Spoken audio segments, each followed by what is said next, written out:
I am Anna Olsen here on Insights into Consciousness on A1R Radio. I'm going to be here every Thursday, 6:30 p.m. Pacific Standard Time, 9:30 Eastern Standard Time. And you can reach me through my website. You can either email me, you can call me, you can start a chat with me on there at annaolsenintuitive.com. And today I wanted to go over a little bit just crystals, a couple of crystals that I have and why we use them. And this came about in a really funny way. My husband and I were doing our yearly trip to Sedona this last year, and we did a Jeep tour, and this really funny Native American cowboy that was doing the tour and driving the Jeep, he was definitely a different kind of human, and he was very funny because he kept saying that how much these crystal gripping hippies that came around scared him and, you know, his people. So we loved hearing his stories. He was very, very funny. And as we did our tour, he went into everything from his childhood. And yeah, I kind of bring that out in people, but he went through his life story and some things that he went through, and how some of the Native American tribes will view people who have kind of came into, you know, those areas and how they come across to them. So I understand the mentality of not understanding totally why we even use crystals or what we use crystals for. The basis of it for me is very scientific, and I know this is true for others as well. And I keep going over these crystal facts because I have benefited from them so much, and it was actually introduced to me through my son when he was younger. And he has this great intuition about rocks and crystals, and he always has since he was little. And he would even gift me when he was little with rocks and stones and crystals that he would find out in nature. So he was going and grabbing me a rock. And of course, me as mom, I thought, oh, how cute. He's giving me a little rock as a present. That's so sweet. And of course, I kept it and thanked him for it. But little did I know, his intuition was having him gravitate towards these specific rocks, stones, and crystals that he would find in nature and gift to me. Later on, I found that I was needing those specific types of stones at those particular times.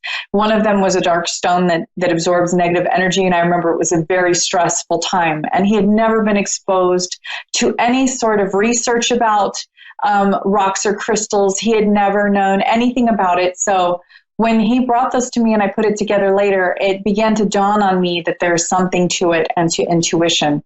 And as time went on, I still would just put it in the back of my mind. And one day we were at the lake and we were vacationing and having fun. And I forgot to drink enough water because we were having so much fun that day. And there was a lot of exercise and sun involved. And so I was very dehydrated.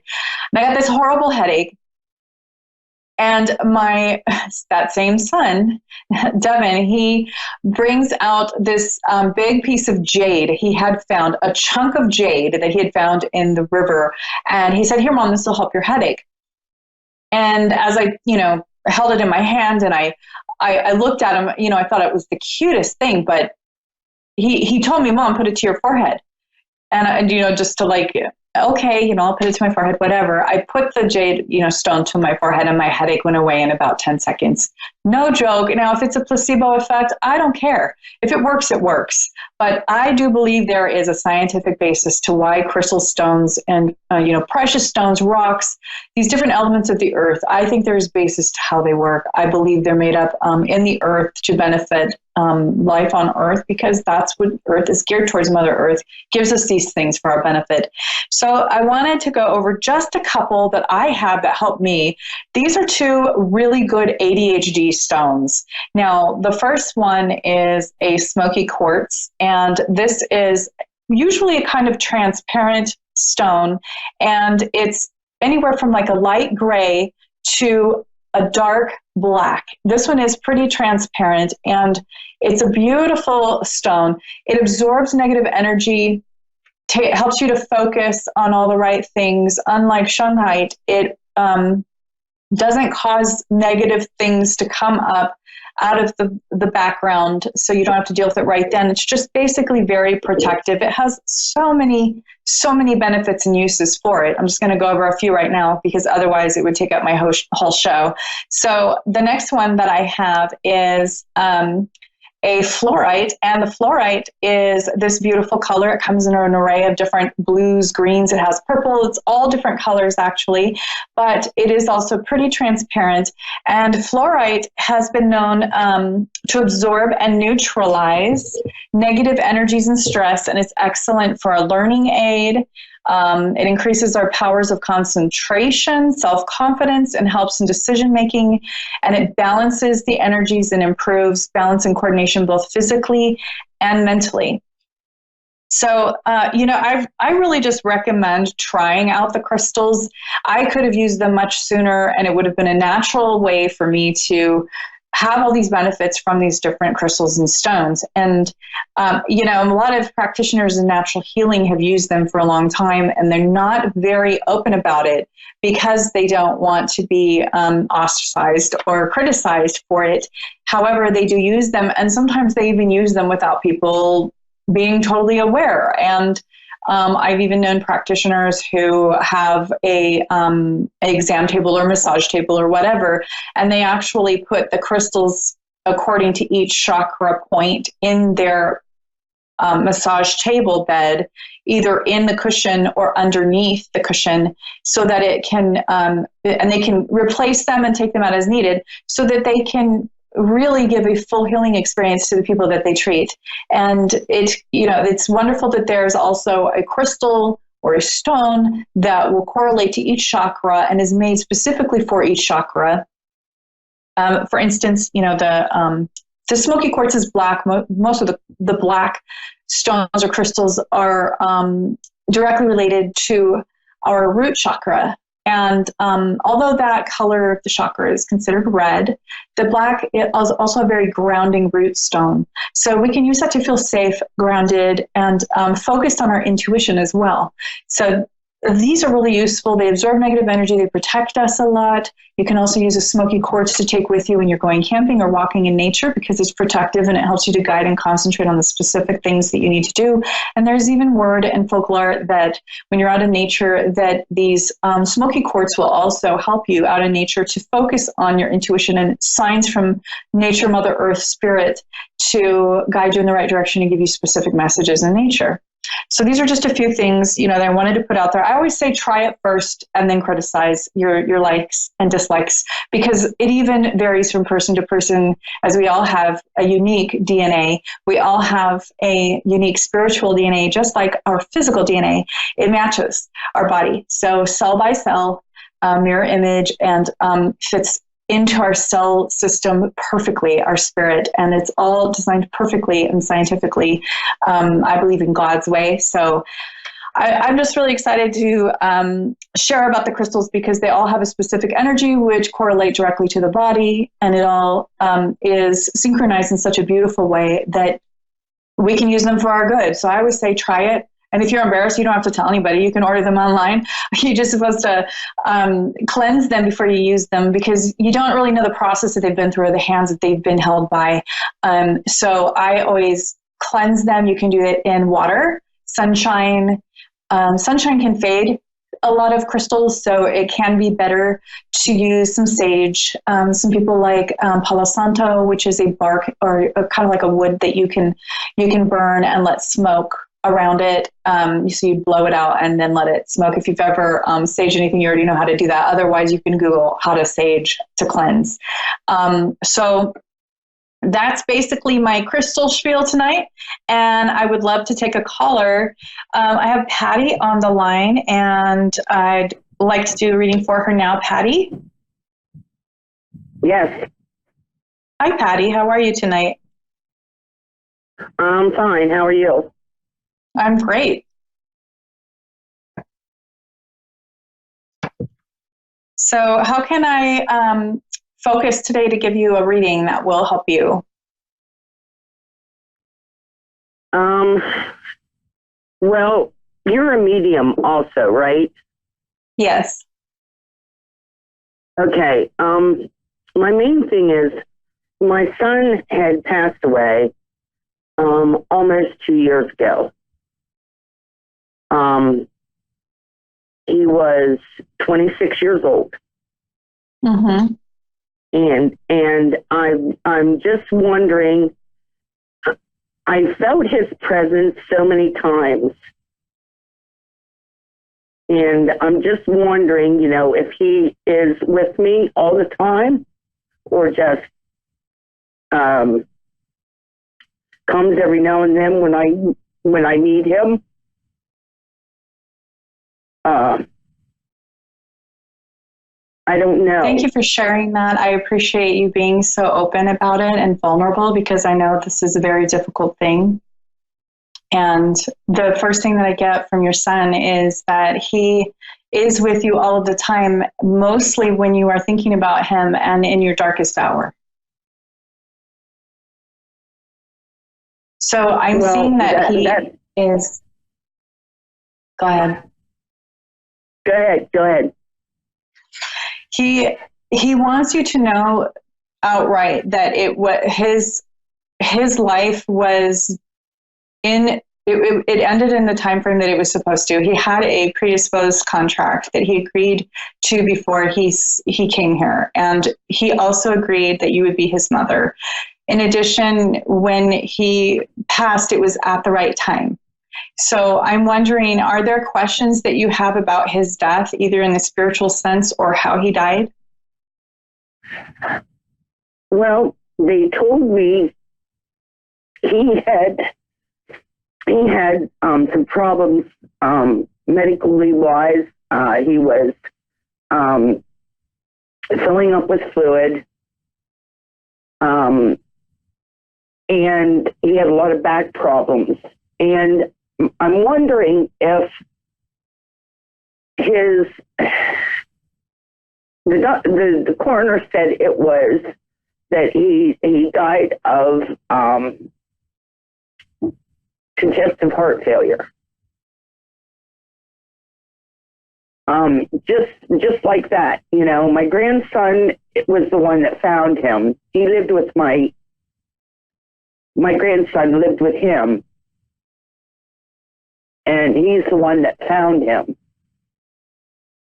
And of course, my grandson's having a hard time also with this. So yes, I think I want to know if this is what he died of,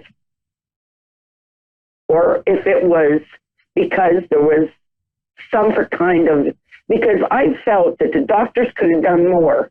He was in the hospital, and they took 40 pounds of water off of him in one day. And when he came home from the hospital, I don't think his doctor gave him a strong enough medication to take the rest of the water off. So yes, I guess you're speaking of like a diuretic.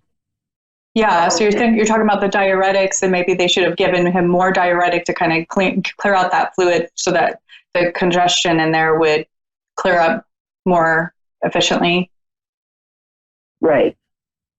Right. And so, I did feel that you had a question about his death, and he wants to just comfort you in the fact that it went the way it was supposed to, the way it was predisposed to work out. He fulfilled his life contract. He was here to give you your grandson and to do the work that he did in the time that he did. And he wants you to know that he's always with you. And it's not very long before you're going to see him again, even if you live until you're in your 90s or 105, that will go by in the blink of an eye, and that your grief will be brief.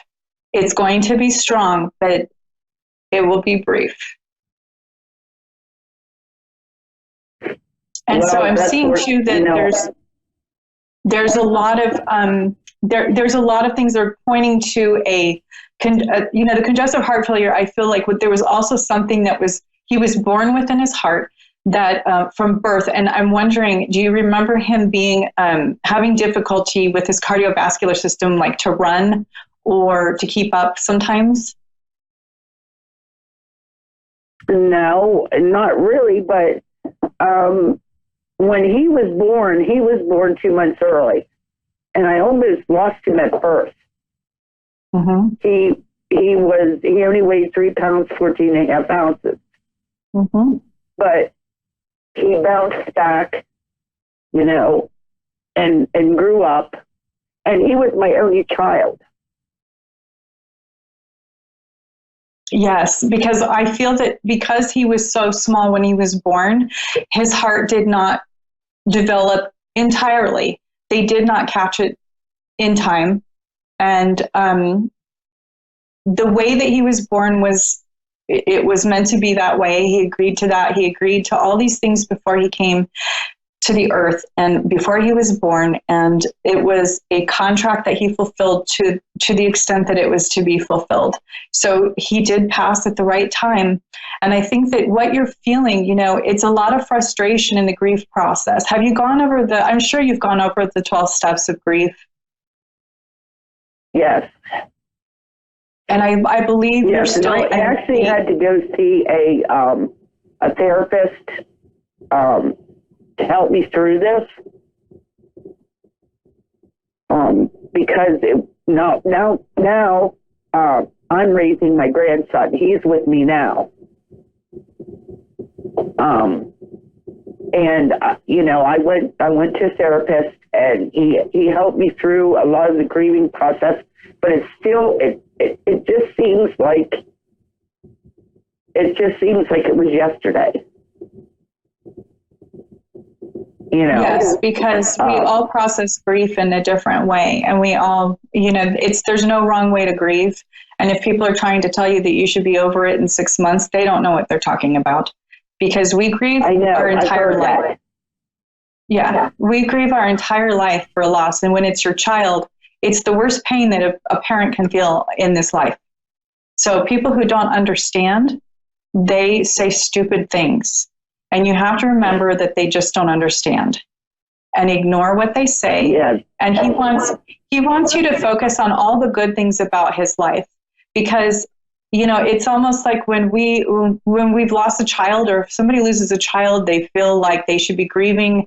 I'm not saying you feel this way, but sometimes they get into this sort of a rut where they feel like they should be grieving because it was such a horrible loss, and they feel guilty if they move on, or they feel guilty if they have a good day because they don't have their child with them. But this is the thing, the ones that pass on, they really want us to remember the good. They don't ever want to be the reason why we are not doing well. They don't want to be the reason why, we can't go on with our lives. They want us to remember, and your son wants you to remember all the good things about his life. And he wants you to know that these things are happening for specific reasons. You're going to earn so much empathy and strength from this that you're going to help other people. And in addition, his son, so your grandson is also going to learn immensely from this. He's going to be able to help people as well. And I really do feel like your grandson, he's going to do things for people that you wouldn't believe, partially because of this grief process he's also experiencing. Well, I hope. I just, I have, people say that they can come to you in a dream, in different ways. He has come to me in dreams, and my grandson's experienced that also. Mm-hmm. My grandson has felt like he was sitting beside him on his bed. And I just wanted to make sure that he's okay. He's absolutely okay. He's doing more work in the spirit world that he was moving on to do. See, I feel like this is the hard thing about these special people who go early, is that they're such a blessing to us because they're such strong spirits on the earth. It's even harder to lose them. But oftentimes they go a little earlier than the rest. And they're grieved so much, and people feel their presence so much when they're here, and then when they pass, we feel it even more when they pass. So usually that's a dynamic with these old souls who live short lives, and they make such an impact on the people around them that it's hard to lose these beautiful people. It's just difficult. And I know that you had some struggles raising him a little bit there too. I can see that a little bit, but he taught you so much in that short amount of time that it's just aligned exactly with what he planned to do and what he was supposed to do here on the earth. And I feel like he is, it's funny because I get camping. I don't know if he liked to camp or if he wanted to go camping. He loves to camp. Because I see he's camping where he is. He's saying, "I'm having a great time, Mom."